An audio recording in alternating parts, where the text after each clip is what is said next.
આજે ભારતીય જનતા પાર્ટીની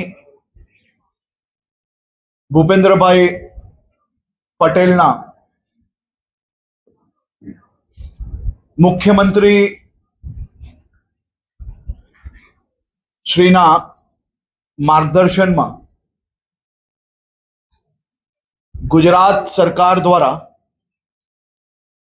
ગુજરાતના હીરા ઉદ્યોગ જોડે જોડાયેલા લાખો રત્ન કલાકારો, નાના કારખાનેદારો, સૌ વેપારીઓ માટે ભારતીય જનતા પાર્ટીના ચૂંટાયેલા સૌ પ્રતિનિધિઓ, સુરતના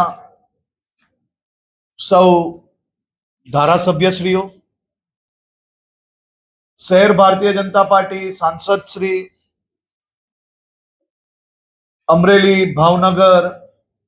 બનાસકાંઠા, મહેસાણા, અમદાવાદ શહેર,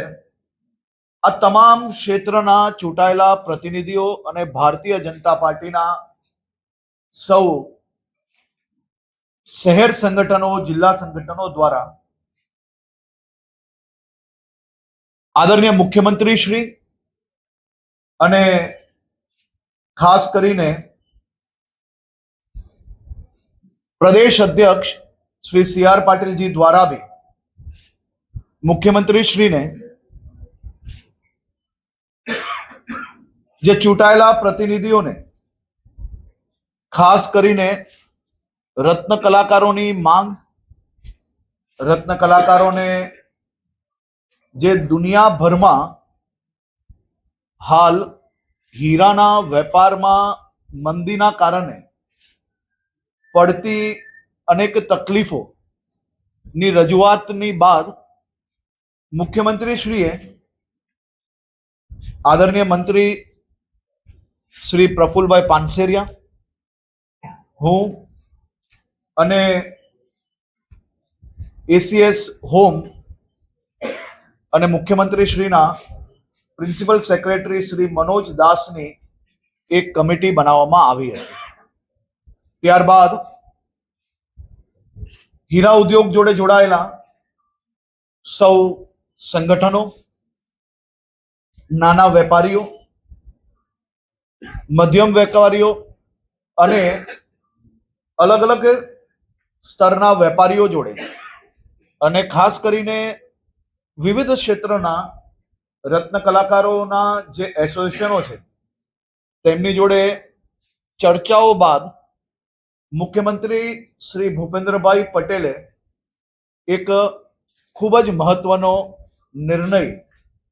આ લાખો રત્ન કલાકારો અને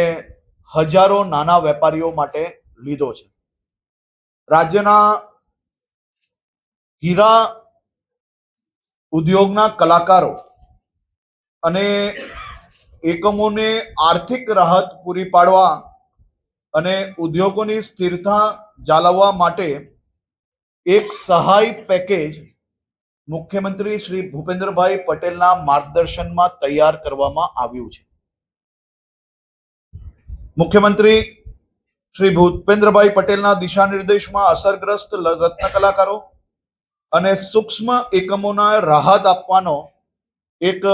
ખૂબ જ મહત્વપૂર્ણ નિર્ણય ભારતીય જનતા પાર્ટીની આ સરકાર દ્વારા લેવામાં આવ્યો છે. અસરગ્રસ્ત રત્ન કલાકારોના બાળકોની શિક્ષણથી વંચિત ન રહે તે માટે 1 વર્ષ માટે તેમની સાલાની ફી રાજ્ય સરકાર દ્વારા ચૂકવવામાં આવશે. હીરા ઉદ્યોગોના એકમોને ટર્મ લોનની મહત્તમ 5 લાખની મૂડી ઉપર 9% દરે 3 વર્ષ સુધી વ્યાજ સહાય તેમજ